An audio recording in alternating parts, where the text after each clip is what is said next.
Doctor Francisco Rodhammer Engel es doctor en ciencias y postdoctorado en la Universidad de Michigan, en la Facultad de Educación, justamente de Medicina de la Universidad de Michigan. Se ha destacado por sus investigaciones en el ámbito de la genética y la ciencia en general en Chile y en diversos países. Ha sido presidente de la Academia de Ciencias del Instituto de Chile, miembro de la Academia de Ciencias de Latinoamérica, fundador de la Sociedad Latinoamericana de Bioantropología y presidente de la Sociedad de Genética, entre otras. En la actualidad es coordinador de la línea de genética humana y biomedicina del Instituto de Alta Investigación en la Universidad de Tarapacá. Me es grato entonces ofrecer este espacio al doctor Francisco Rodhammer Engel y el tema poblamiento de América y origen genético de la población chilena. Doctor, por favor. Gracias. En primer lugar, quisiera agradecer a los organizadores de este evento por haberme invitado a compartir con ustedes algunos hallazgos que últimamente hemos hecho en relación al tema que se mencionaba, es decir, el poblamiento de América y el origen de la población chilena. Ustedes pueden, lo que hago básicamente es genética histórica, de modo que calza muy bien dentro del conjunto de presentaciones de esta mañana. Y si ustedes ven ese grabado del siglo XIX, es un grabado de madera del siglo XIX, que se llama Atmósfera, en que aparece un supuesto astrónomo asomándose fuera de la atmósfera, entre comillas, de la Tierra, para estudiar qué es lo que existe afuera, cuál es el cosmos. Entonces hay aquí un intento, ¿y para qué hace eso? Para averiguar, digamos, qué es lo que existió, cómo se formó todo el universo en el tiempo, o sea, una mirada hacia atrás. Esto de la mirada hacia atrás se ha usado ya en varias oportunidades durante la mañana. Ahora, ¿qué es lo que hacemos nosotros en genética? Hacemos lo mismo, miramos hacia atrás. Oficialmente esto de mirar hacia atrás tiene una explicación que se pone en los proyectos de investigación y es para poder predecir el futuro, ¿ya? En la práctica es un poco distinto. A mí me interesa mirar hacia atrás en cuanto al poblamiento de América porque encuentro que es una aventura maravillosa la que ha ocurrido. Esta movilidad, digamos, de Homo sapiens sapiens, la primera gran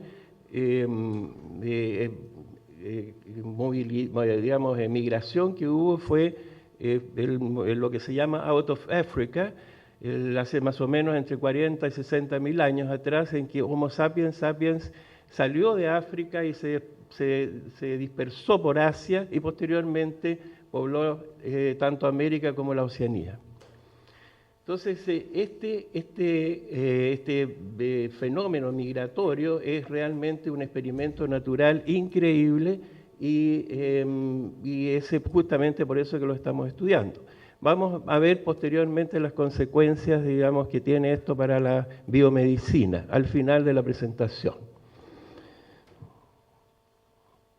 Lo que ustedes ven acá es el estrecho de Bering. Se supone, o sea, prácticamente ya es una evidencia, de que los primeros americanos llegaron a América a través del estrecho de Bering cuando estaba, digamos, congelada esta parte. El estrecho de Bering fue descubierto por Vitus Bering, que es un danés que trabajaba a los servicios de Rusia, y es un estrecho que tiene cerca de 80 metros de ancho, 80 kilómetros de ancho, o sea, no es una gran distancia, y cerca de 30 a 50 metros de profundidad. O sea, es un paso que puede ser usado. Bueno, hoy en día, y hasta el año 89, fue usado por todos los espías soviéticos y norteamericanos durante la Guerra Fría.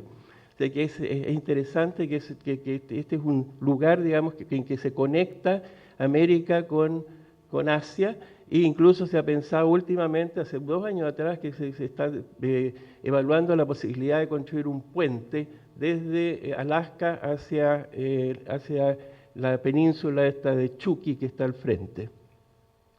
Otras posibilidades es hacer un túnel con unas proyecciones, digamos, económicas enormes. Ahora, ¿cómo se pensó que ingresaron? A través de un supuesto corredor, que está acá dibujado, pero que últimamente, bueno, ¿cuándo fue esta? Hay tres posibilidades, ¿ya? Cuando, digamos, existía posibilidad de cruzar por el estrecho de Bering, que están acá indicadas con estas flechas. Lo más probable, por lo que se sabe hoy en día, es que esto ocurrió acá al término del Wisconsin tardío, o sea, estamos hablando de unos 15.000 años atrás.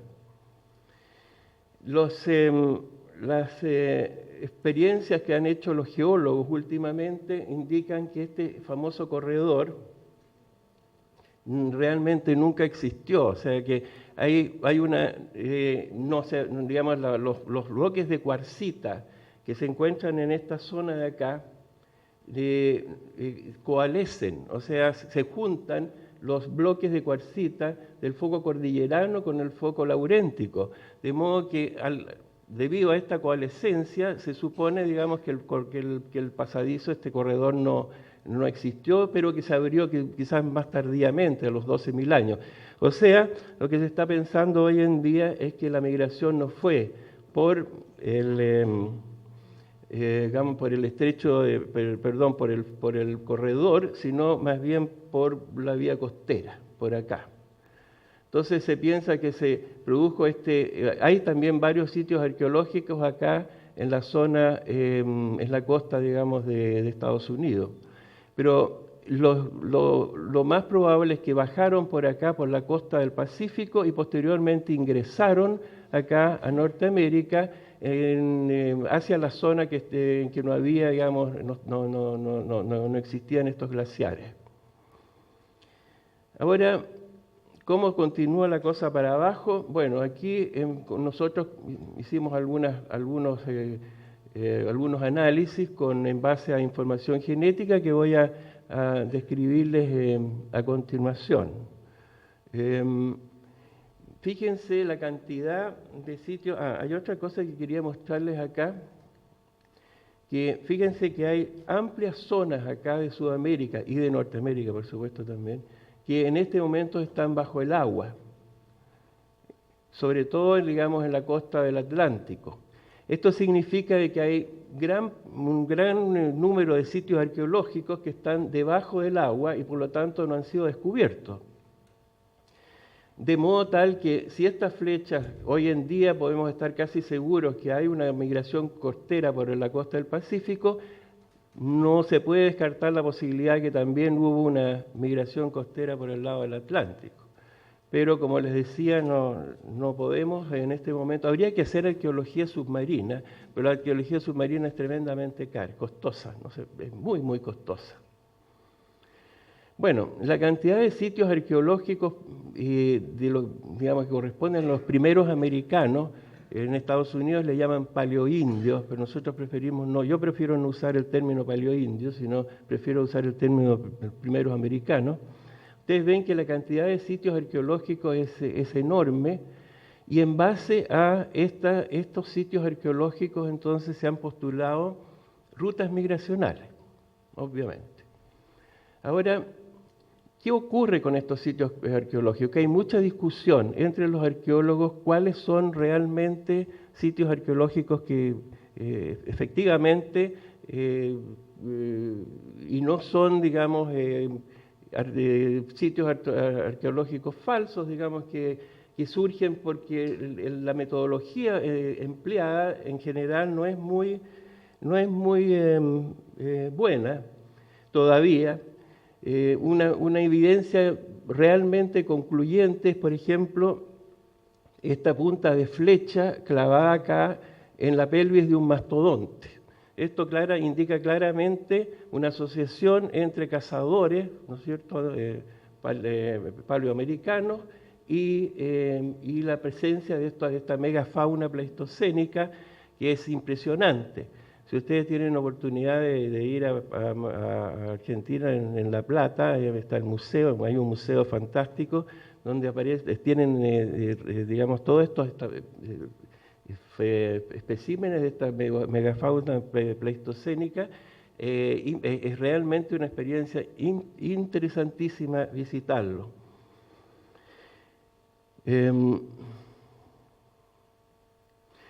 Esto que ven ustedes acá es una representación de un artista, es el dibujo de un artista que representa el sitio más antiguo de América, el sitio arqueológico más antiguo de América, que es Monteverde. Monteverde fue descrito por primera vez por Tom DeLay, un colega nuestro, con el cual estamos trabajando en este momento, y que nos asesora, digamos, en la parte arqueológica. Ahora, lo interesante de Monteverde es que acá se supone que hubo un cierto sedentarismo. Esta población no eran individuos que migraban de un lugar a otro cazando megafauna pleistocénico, alimentándose de los recursos que encontraban, sino ya tenían pequeñas, como ustedes pueden ver acá, vivían en algo así como rucas, ¿ya? Ahora, estos individuos de Monteverde, el fechado de Monteverde es 14.500 antes del presente, o sea, 12.500 años antes de Cristo. Es el fechado más antiguo que tenemos para América, no solamente para Sudamérica, sino para América. Ahora, estos individuos de Monteverde tenían un conocimiento bastante exacto sobre plantas medicinales, por ejemplo, y se han encontrado restos de estas plantas medicinales en este mismo sitio. Es descrito por Tom, digamos, en varios artículos en Science sí, principalmente en Science. ¿Cómo comenzamos nosotros nuestras experiencias y análisis de restos esqueletales en Chile? Fundamentalmente estudiando cráneos, porque en esa época todavía las técnicas de genética no estaban demasiado avanzadas y podían ser determinados los genes nada más que en individuos vivos. Entonces no teníamos otra alternativa que estudiar cráneos. ¿Qué problema tenían los cráneos? De que sabemos más o menos que de la variación morfométrica humana, cerca del 50% es genética, el 50% es medioambiental. Entonces, si encontrábamos dos poblaciones que se asemejaban morfológicamente, era muy posible que compartieran ciertas condiciones medioambientales en lugar de compartir genes. Entonces, era una limitación bastante importante. Ahora, hicimos un estudio acá junto con colegas en que aplicamos un nuevo método de morfología geométrica que realmente toma en cuenta no solamente las medidas lineales que se consideraban tradicionalmente, sino también la curvatura del cráneo. Entonces este análisis es mucho más informativo, muchísimo más informativo. ¿Qué es lo que encontramos acá? Estos son los cráneos más antiguos de Chile. Estudiamos los cráneos más antiguos de Chile, que no son, como ustedes no son muchos. Y los sitios arqueológicos en que se encontraron tampoco abundan, pero es lo que tenemos y tenemos que conformarnos con eso. Ahora, lo interesante es que ustedes ven acá, por ejemplo, en Arica, los cráneos más antiguos de Chile están en Arica, que son los cráneos de Hacha, de Hacha, que son los más antiguos, y también de Camarones, 14 desembocaduras de la quebrada de Camarones. Las fechadas de estos son de 9.000 antes del presente y de 7.000 antes del presente. Entonces conglomeran, como ustedes ven en el dendrograma que muestro acá, conglomeran, junto con otros cráneos de Morro, del sitio acá en Morro, que están bien en Arica, y este otro que también es un sitio arcaico ariqueño, y de modo que esto tiene cierto sentido, ¿ya? Ahora, aparte, conglomeran dos sitios que son sitios de Chile central. Cuchipuy es uno y Santa Amelia que es otro.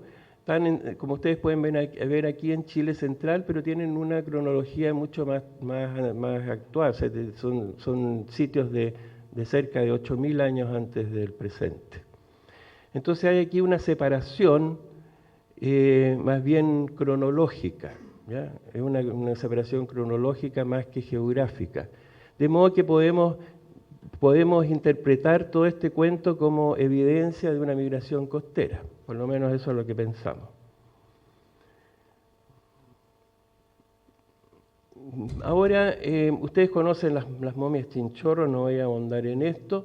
Es para explicarles de que en este momento lo que se está haciendo es extraer DNA mitocondrial de los restos esqueletales, usando técnicas que no produzcan daño en los especímenes, sino técnicas poco invasivas. Generalmente estamos usando dientes. Los dientes tienen además la ventaja de que si se quita el esmalte, se obtiene, digamos, un material muy puro, no contaminado. El problema del DNA antiguo es fundamentalmente el de contaminación. Entonces ustedes ven acá, las mitocondrias, como ustedes saben, son organelos que se encuentran en el citoplasma. Entonces son también mucho más abundantes que el DNA nuclear. Y ese tiene esa característica. Están aquí las crestas mitocondriales y aquí ustedes pueden ver el DNA mitocondrial dentro de estos organelos. Ahora, el DNA mitocondrial es, a diferencia del DNA nuclear, es un círculo. Entonces, en este círculo se han definido ciertos lugares que caracterizan, digamos, a los individuos que se están estudiando. El DNA mitocondrial tiene varias ventajas sobre el nuclear. Ahora, el problema es, una de las ventajas más importantes es que no hay recombinación. Entonces se mantienen líneas puras por muchas generaciones. Pero tienen herencia materna. La herencia es materna. ¿Por qué? Porque el espermatozoide no contiene mucho DNA, tiene un poco de DNA en su cuello, pero fundamentalmente el DNA proviene entonces del óvulo de la madre. Bueno, tienen otras ventajas también que están enumeradas ahí.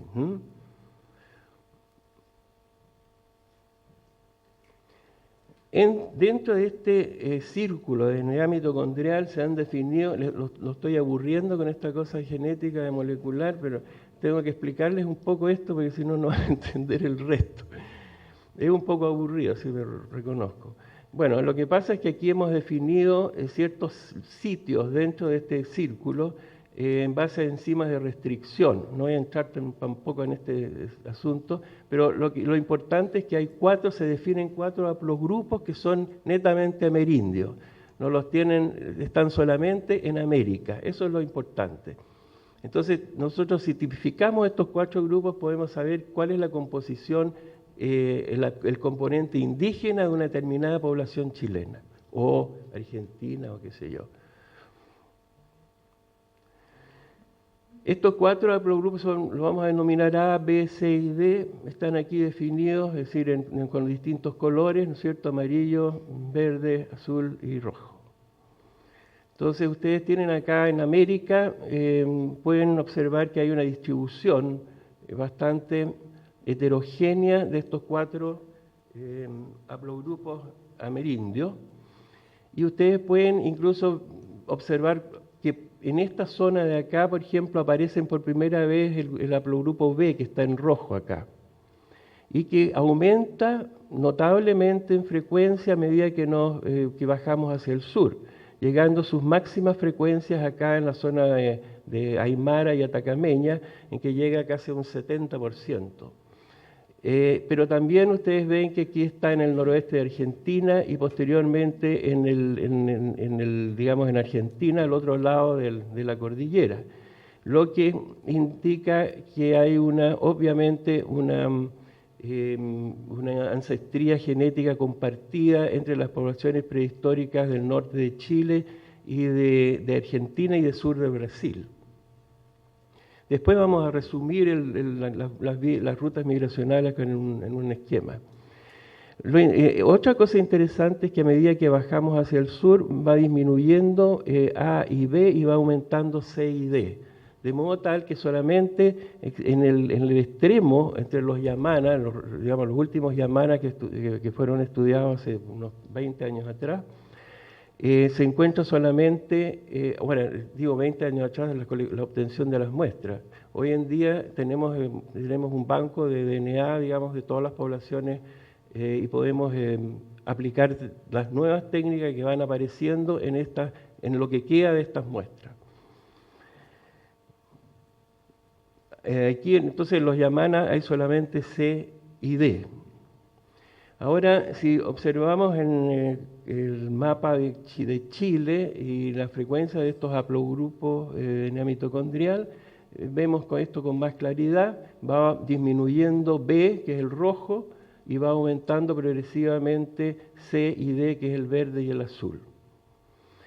Obviamente que la única explicación razonable de esto es de que hay una migración acá de norte a sur, y que es la que determina esta frecuencia de los haplogrupos. Ahora, ¿qué es lo que ocurre? Se produce lo que se llama un efecto de fundador, porque una de estas las poblaciones más al norte, una parte de estas poblaciones se separa del resto cuando faltan los recursos alimenticios o cuando y comienza y dan origen a una nueva a un nuevo grupo, y a su vez ese grupo da origen a otro grupo y así sucesivamente. Entonces, ¿qué ocurre en el transcurso de este proceso? De que se van perdiendo genes, o bien, ¿qué es lo que normalmente ocurre? ¿Ya? Entonces, por eso es que hay como una mucho mayor variabilidad genética mitocondrial en el norte que en el sur. O sea, hay una especie de efecto fundador, entonces, progresivo, que explicaría, digamos, esta variabilidad. Otro método que hemos usado es el asunto de la geografía génica mitocondrial. Esto no ha dado, digamos, muy buenos resultados. ¿Por qué? Porque los gráficos que aparecen o las figuras que finalmente aparecen son difícilmente interpretables. No sirven como para poner a prueba o contrastar alguna hipótesis concreta. Lo que sirve es, este es una especie de análisis formulador de hipótesis. Entonces, en base a lo que se obtiene ahí, se podría formular alguna hipótesis que posteriormente se puede contrastar con métodos más potentes que este. Para Sudamérica también, se observa aquí una zona oscura en el medio que podría ser el lugar en que convergen distintas migraciones. Yo les hablé recién que podía haber también una migración por el lado atlántico. Es posible que haya ocurrido y que esto sea, digamos, lo que queda de esa migración, ese clean que están observando acá. Y los cleans de acá podrían ser los cleans de entrada a través del Istmo de Panamá. Pero en fin, esto es nada más que una cosa exploratoria. ¿Me estoy apurando mucho? Okay. ¿Vamos bien? Ya. Bueno, lo que ven ustedes ahí es la isla de Pascua, y constantemente surge la interrogante, bueno, han llegado grupos de la isla de Pascua a Sudamérica, a la costa de Sudamérica, y cada vez que yo hago esta presentación alguien pregunta, bueno, sobre la cuestión de la isla de Pascua, entonces me anticipo a esa pregunta que seguramente va a haber. Entonces les cuento de que no, o sea, no hay ninguna evidencia de que realmente grupos de la isla de Pascua llegaron a las costas de Chile. Hace un par de años atrás, en el 2007, hubo un trabajo en el Proceedings of National Academy of Science, donde se postula de que las gallinas chilenas en la península de Arauco habrían llegado desde la isla de Pascua. Esto fue publicado en el Proceedings of National Academy, que es una revista muy buena, pero un año después se demostró que era falso. O sea, no había tal evidencia de DNA, digamos, y se demostró que no era cierto. La otra cosa que se ha discutido mucho es una semejanza craniométrica entre cráneos de la isla Mocha y cráneos de la isla de Pascua. Bueno, yo ya les dije que el 50% de la variación craniométrica es medioambiental, entonces puede ser que la coincidencia sea atribuible a ese factor y no a la presencia de determinados genes. Es lo más probable. Pero ¿cómo se movilizaban estos pascuenses? En estas embarcaciones llevaban consigo plantas, llevaban gallinas, estas famosas gallinas pascuenses, que en el fondo son asiáticas. ¿Por qué? Porque la isla de Pascua, toda la Polinesia se pobló desde el sureste de Asia y en el año 0, más o menos en el año 0. Entonces fue un poblamiento rapidísimo, una especie de tren expreso, digamos, en un par de años se pobló toda la Polinesia. Y bueno, ustedes fíjense que son hay una ruta, digamos, por el Océano Pacífico, son distancias de más de 4.000 metros entre una isla y otra. Imagínense la aventura, el coraje que tiene que haber tenido esta gente para digamos, iniciar una aventura de este tipo. O sea, es increíble. Se cree que son justamente estas nubes como que se congregan encima de las islas, lo que de alguna manera los ayudó a encontrar las islas. Ahora, ¿cuántos de estos barcos se habrán hundido? ¿Cuántos de los individuos, qué porcentaje realmente habrá llegado? Acá se produjo un efecto de fundador, pero tremendo. Bueno, y continúo. Fíjense, estos son grabados del siglo XVIII y XIX, en que quiero llamarles la atención sobre estas puras, que digamos que realmente las pinturas corporales eran usadas por estos polinésicos como una expresión artística. Y fíjense ustedes que, no sé si ustedes han visto a las momias de este embalsamiento que se hizo acá en Chinchorro, que tienen una cara, digamos, de barro, hecha de barro, pero pintada de una forma realmente muy artística. O sea, son expresiones artísticas indudablemente. Ahora, que hayan usado en un caso estas máscaras mortuorias, en otro caso el cuerpo, bueno, es cosa digamos, de cada pueblo, pero tenían un evidente sentido artístico estas representaciones. Aquí pasamos al tema genético. Tengo que hablarles, aunque sea un poco de esto. Yo ya les hablé del DNA mitocondrial, ahora les tengo que hablar de lo último que se están usando, que son los famosos SNPs. Hace un par de años, no más de 5 años, 8 años atrás, están usando los SNPs. ¿Qué son los SNPs? Ustedes tienen aquí una célula, un núcleo, dentro del núcleo los cromosomas, acá hay un cromosoma. Si ustedes expanden esto, llegan por fin a la estructura esta de ADN, ¿no es cierto?, que propusieron Watson y Crick en el 53, y que está formada por nucleótidos. Un nucleótido es un ácido fosfórico más una base púrica o pirimídica y más una pentosa, que puede ser desoxirribosa, en el caso del desoxirribonucleico, desoxirribosa. Ahora, los peldaños de esta ¿cómo se llama?, de esta estructura escalar están conformados por las bases púrica y pirimídica. Cada uno de estos nucleótidos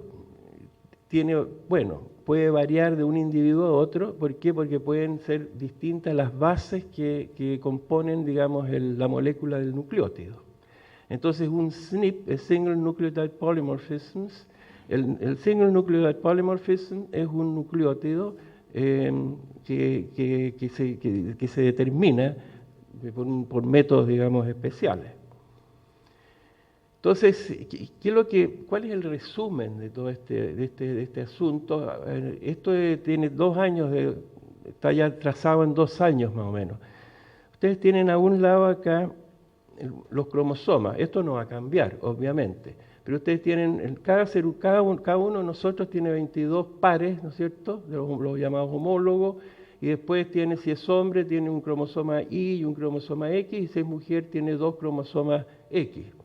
Esos son los que determinan el sexo. Ahora, ¿cuál es la cantidad de genes que se piensa hoy en día que tenemos nosotros? Cerca de 31.000, no más que eso. Ahora, ¿cuántos SNPs, cuántos nucleótidos tenemos? Cerca de 3.000 millones. Entonces, imagínense la pega que tenemos los genetistas. Tenemos que determinar 3.000 millones de, de SNPs para poder determinar con precisión la similitud genética, la identidad genética de dos personas. Bueno, lo que hacemos normalmente es tomar una muestra, obviamente. Si ustedes piensan, si ustedes consideran estos números, se encuentran con que un gen tienen que dividir estas dos cantidades, ¿no es cierto? Y obtienen entonces un resultado. Y es el número promedio de SNPs que tiene un gen. Pero no es tan fácil la cosa, porque hay una cantidad enorme de ADN, es lo que se llama DNA junk DNA, o sea, DNA basura, que no sirve para nada, aparentemente. No se sabe todavía si sirve para algo. Pero el DNA realmente útil, que se transcribe y del cual son, digamos, responsables todas nuestras características físicas, y también en gran medida muchas características mentales, por ejemplo, ustedes han oído hablar del déficit atencional con hiperactividad, eso que tienen ahora está de moda y todos los niños tienen déficit cerca del 28% del déficit atencional está determinado genéticamente. Primero se pensaba que era más, pero hoy día se sabe que es no más del 28%. Entonces hay características mentales que están, digamos, acá en esto y pueden ser determinadas estudiando los SNPs de una persona. Y en eso estamos. Esa es ese es en último término la razón por la cual nos están dando fondos para investigación. ¿Por qué? Porque nosotros vamos a ser capaces ojalá, de determinar cuáles son los SNPs que determinan varias características que son características patológicas que tiene la población chilena.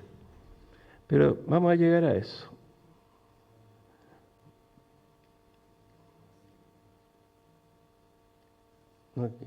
Ahí. En primer lugar, quiero mostrarles los primeros estudios que hicimos con SNPs. Nina, que está acá presente, me está ayudando en este momento, ella es especialista en análisis estadístico de información genética. Entonces, estamos construyendo estos dendrogramas para ver la similitud genética entre distintos grupos originarios americanos, fundamentalmente sudamericanos. Estudiando estos dendrogramas, que es una de las formas, yo les mostré la otra forma, que era la geografía génica, que es confusa, no es clara. Un dendrograma esto es el neighbor joining, es el método que se está usando en todas partes, y es lo que más se acerca a mostrar similitudes, porque este dendrograma está basado en distancias genéticas, ¿ya? Entonces, en último término, mientras más cerca en el dendrograma estén dos poblaciones, quiere decir que más genes comparten, ¿ya? Es muy simple la cosa. Y analizando este dendrograma, con bastante paciencia, nos encontramos de que este grupo, Aymara, Quechua y Eguita, Aymara y Quechua son prácticamente el mismo grupo genético, desde el punto de vista genético, no culturalmente hablando, pero estoy hablando de la parte genética. Y los dieguitas están muy emparentados con los Aymara y con los Quechua, y migran, digamos, por el lado de Argentina, lo que ahora es Argentina, migran hacia el sur.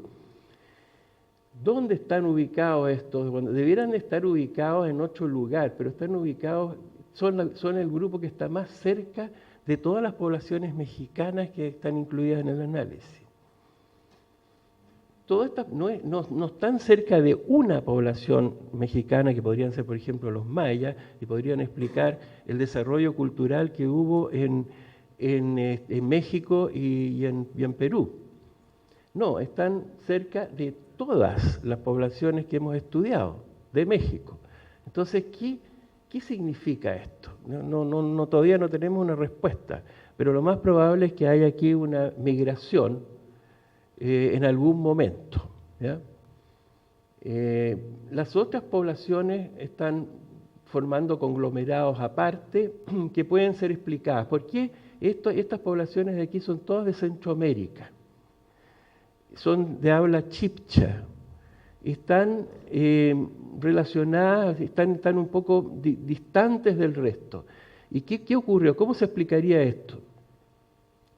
Lo más probable es que estos grupos chibcha de Costa Rica, fundamentalmente, migraron desde el sur hacia el norte, o sea, hicieron una migración inversa, desde el norte de Sudamérica a través del Istmo de Panamá hacia Centroamérica. Pero esta costa de aquí, digamos, la similitud de los aymara quechua con las poblaciones mexicanas es intrigante. O sea, realmente yo no puedo asegurarles que cuándo hubo una migración, pero si es que hubo una migración, tiene que haber sido una migración masiva, porque realmente la distancia genética es muy pequeña y la distancia que hay entre los grupos mexicanos es un poquitito más pequeña que la distancia que hay entre quechua y aymara, porque quechua y aymara son prácticamente lo mismo, tienen una distancia de 0.01, pero con esto tienen 0.02, o sea, es muy pequeña, comparando con distancias, por ejemplo, entre los mexicanos, los grupos, digamos, originarios de México y los grupos, qué sé yo, de Brasil, o del norte de Sudamérica, que son estos de acá. Entonces, lo curioso es que estos aymara quechua están más cerca de México que grupos que están al norte de ellos, ubicados al norte de ellos en Sudamérica. Bueno, eso es lo que nos están contando los SNPs. Esta cosa no está publicada, está recién, o sea, lo terminamos la semana. ¿Cuándo lo terminaste? Recién, hace 2 días. Entonces, obviamente que tenemos que, este trabajo lo vamos a hacer junto con Tom Delay.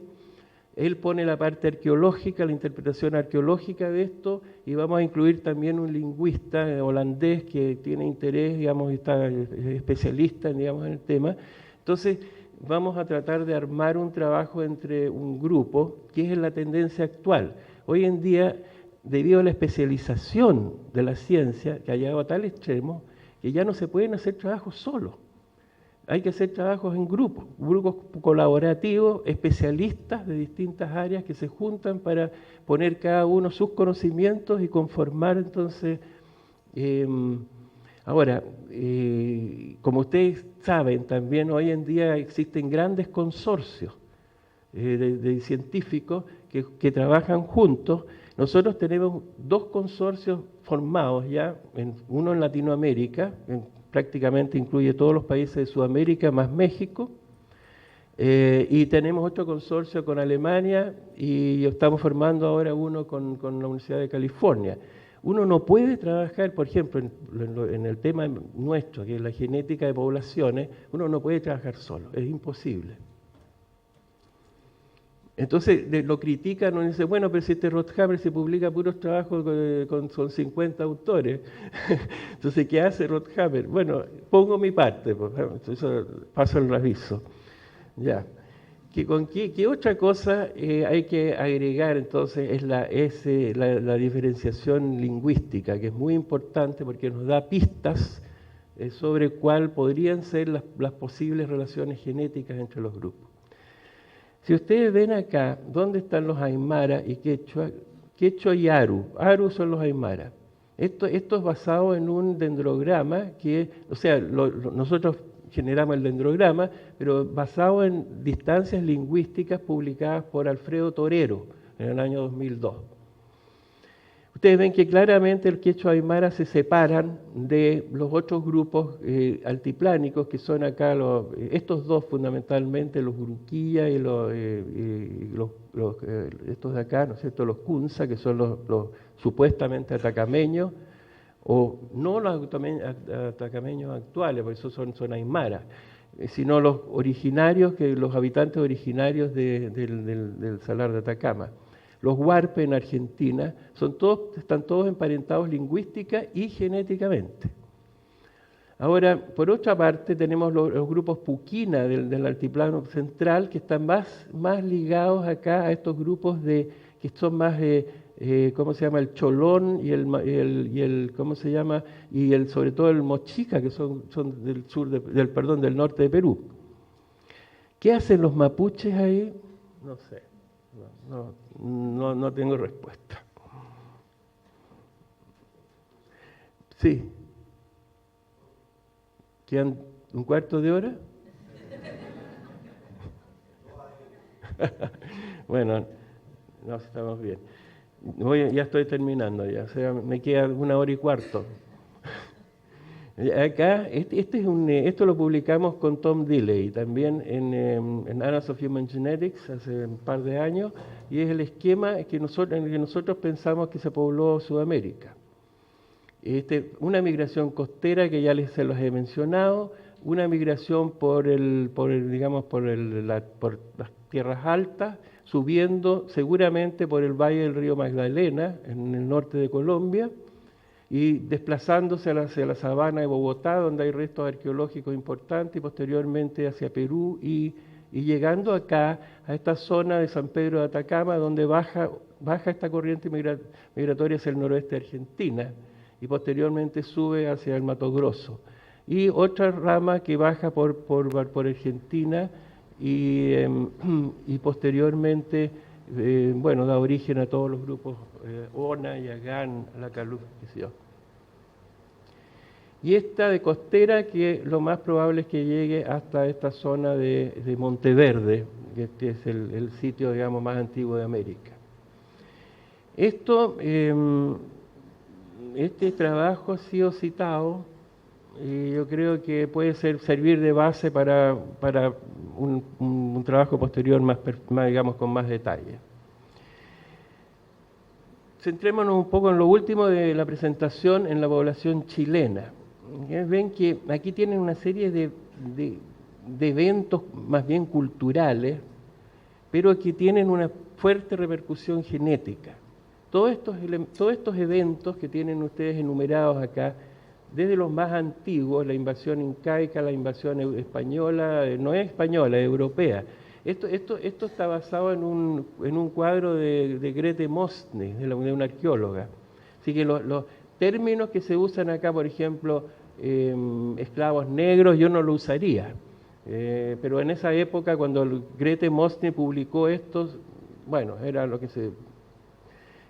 Igual la invasión no era española, porque habían en el grupo, entre todo el grupo de colonizadores, de conquistadores que llegaron, había muchos alemanes también. Ahora, el sistema de encomiendas, los esclavos africanos que llegaron no por su voluntad, precisamente. Y en fin, el fin de las encomiendas, la guerra de la independencia, etcétera, etcétera, hasta la reforma agraria, todos son eventos de tipo cultural importantes que afectaron la composición genética de la población chilena. Ese es el resumen de lo que... Ahora, si revisamos, estos datos son de mi gran amigo Ricardo Bruscoque, con el que hicimos el primer texto de genética humana que se publicó en Chile. Ricardo está enfermo ahora. Lo recuerdo con mucho cariño. Lo que publicó acá Ricardo, no sé cuán exacto será, los historiadores presentes podrán decírmelo después. Pero lo que interesante acá, que pasaron cerca de 50 años, durante los cuales los conquistadores eran puros hombres. y se emparejaron con mujeres indígenas. Entonces hubo un contacto inicial muy importante entre hombres europeos y mujeres de origen americano. Y eso se observa todavía, esa impronta todavía es posible observarla cuando uno estudia la composición genética de la población chilena. Todavía existe esa diferencia. Los cromosomas Y, que son masculinos, son fundamentalmente europeos, mientras que los cromosomas X son más amerindios. Bueno, eso es un punto importante. Ahora, si ustedes pueden ver aquí cómo transcurrió esta supuesta inmigración, ¿no es cierto?, hasta que se llegó a los números, digamos, que aparecen ahí Ahora, en este gráfico se puede observar que la inmigración mayoritaria fue de españoles, posteriormente vienen los alemanes y las otras nacionalidades. No hay italianos acá, lo que yo creo que es un error, ¿no? No hay muchos italianos, ¿no es cierto, Nina? Bueno, acá tienen ustedes un listado de SNPs, que fueron, bueno, nosotros seleccionamos 40 SNPs de entre ustedes, entre los 3.000 millones, seleccionamos 40 que separan perfectamente bien a los grupos de origen amerindio, de los grupos de origen africano y de los grupos europeos. Los seleccionamos y usando estos SNPs nosotros calculamos el porcentaje de ancestría de estos tres orígenes.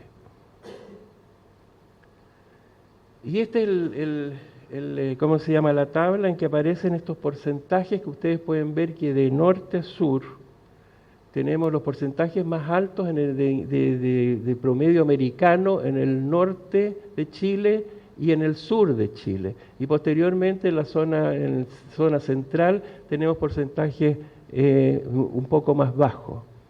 El asunto es inverso, obviamente, la tendencia para la ancestría europea. Y aquí tenemos la ancestría africana, que hasta este momento, hasta que nosotros publicamos esto, no se había hecho. Bueno, en general no se había hecho esto, ¿eh? Fue la primera vez que se hizo cuando lo publicamos. Nosotros lo publicamos el año pasado. Ahora, si ustedes toman el promedio de la ancestría africana, encuentran que es cerca del 4%. Un 4% no es despreciable. Y yo les puedo decir que 1 de cada 2 chilenos tiene al menos un par de genes de origen africano.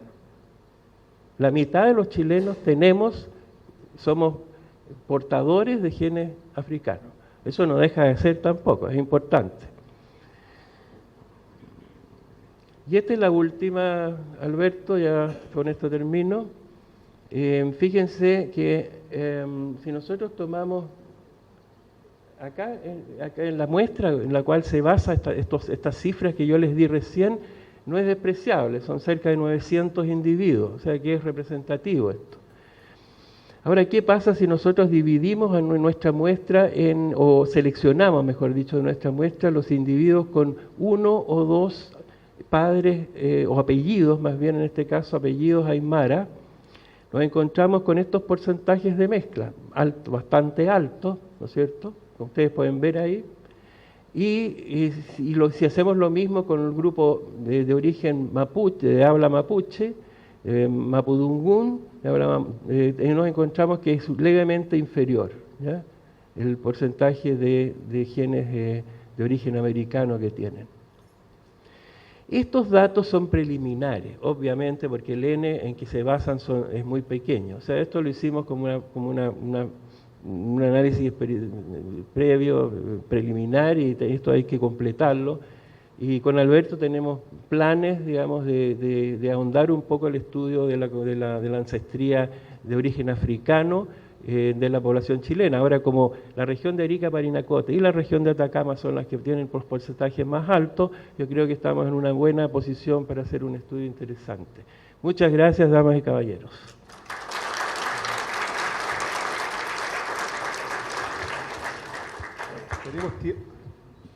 Tenemos tiempo para algunas consultas, comentarios. José, Fabián. Quisiera hacer una consulta. En un momento de su ponencia dijo que existía cierta modificación craneal en cuanto a los distintos grupos humanos que se habían estudiado, antes de hablar de la isla de Pascua. Sí. ¿Sí?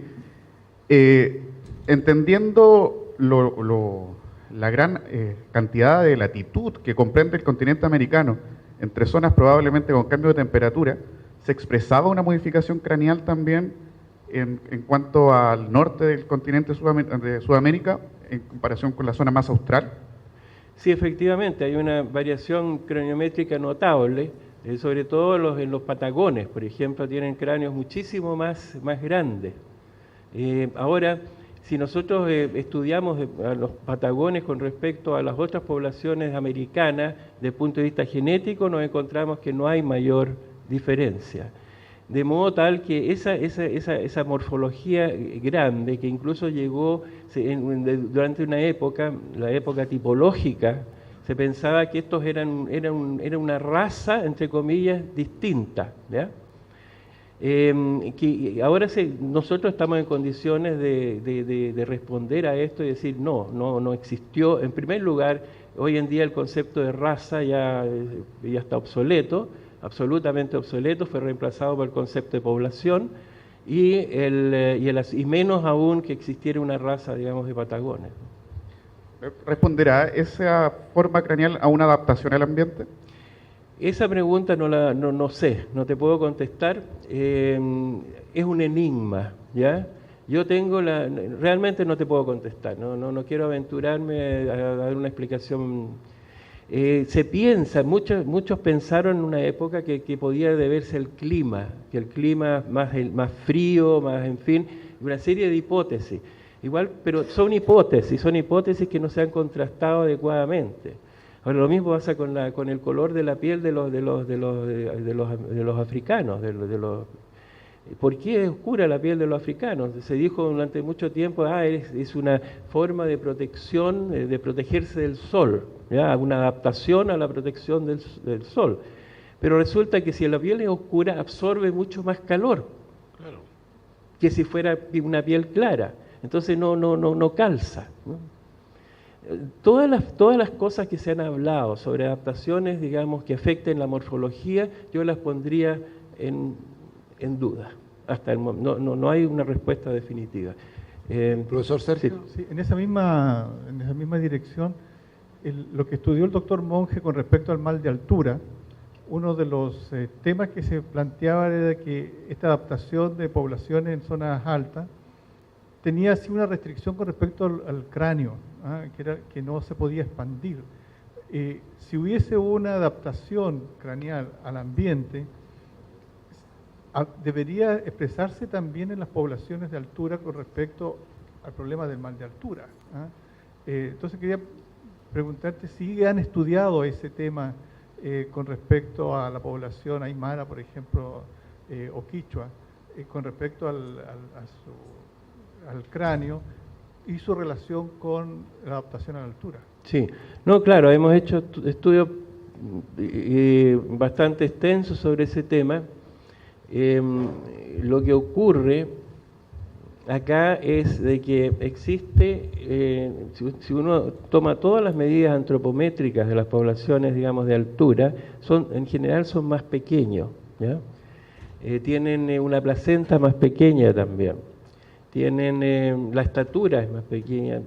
Sí, hay como una reducción de la mayor parte de las medidas, digamos, de medidas morfométricas. Pero esto no es una adaptación a la altura, sino sencillamente es un fenómeno que ocurre por la hipoxia. O sea, en ambientes hipóxicos sencillamente ocurre esto. Y por ejemplo, otra característica de las poblaciones que tienen las poblaciones de altura es el llamado tórax en forma de barril.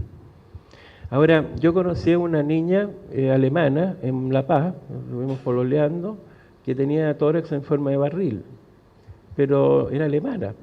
Entonces resulta que es la demostración más clara de que el tórax de barril no es genético, sino que es una adaptación, digamos, a la hipoxia.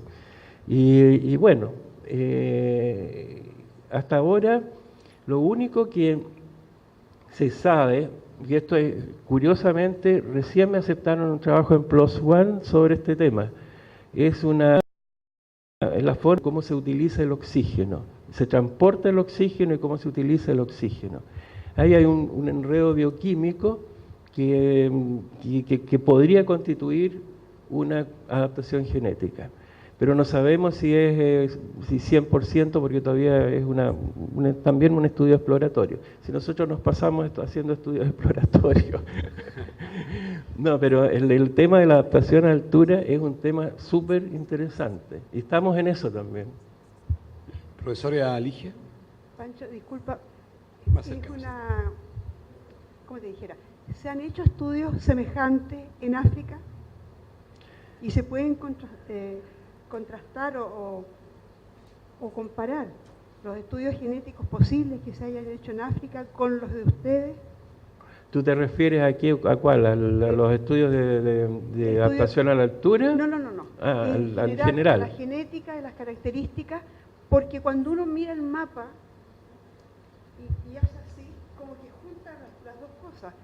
Y además, pensando que en la parte de la Wallonie, Bélgica, dicen que las zonas desérticas de África son muy similares a nuestras zonas desérticas. Y de hecho, digamos, hay estudios comparativos. Entonces, la pregunta es, si hay estudios semejantes genéticos, si se ha hecho un paralelo de lo que ocurre en África con lo que ocurre acá. Sí, ¿Sí? no se han hecho estudios. Lo que en este momento, digamos, la hipótesis de consenso es de que el hombre, tal como dijo Darwin, ¿no? El origen del hombre actual hay que buscarlo en África. Y que los primeros hombres modernos, entre comillas, lo que es Homo sapiens sapiens, se originó también en África y emigró hace entre 40 y 60 mil años atrás. Y de ahí se repartió por Asia y posteriormente. Ahora, esos estudios se han hecho integrando grupos entre arqueólogos, paleoarqueólogos, digamos, paleoantropólogos que trabajan en África, que hay muchos. ¿Por qué? Porque justamente por lo que acabo de decir, o sea, y genetistas. Entonces se ha podido demostrar esto que yo acabo de decir, digamos, de estas rutas migracionales. Se ha trabajado mucho en África y mucho en Europa. Recién apareció un trabajo en que yo participé también, en que se determina el origen de las poblaciones europeas actuales, alemanes, franceses, italianos, qué sé yo. Y lo que encontramos en ese trabajo, escribimos en ese trabajo, es de que hay una componente paleoeuropea, una componente de Asia, el norte de Asia, y una componente del Medio Oriente. Eso quiere decir de que los alemanes actuales tienen una componente semita muy alta, cosa que recién se publicó en Nature, lo publicamos en Nature, eso, y el que participó en esto es un grupo ¿cómo se llama?, de la Universidad de Göttingen. Entonces, tienen que reconocer los alemanes que tienen un tremendo porcentaje de genes de origen semita. Y tienen a su vez, los judíos tienen que reconocer que tienen cerca de un 50% de genes alemanes. Entonces, la genética también puede ayudar a acercar pueblos, como cosa que es muy importante, lo que tú decías, lo del diálogo. Pero hay que realizar un diálogo en base a datos, en base a evidencia. No puede ser un diálogo en base a supuestos, ¿no? Una última. No, siga, pase. Último comentario o consulta. Allá, profesor Alejandro Tapia.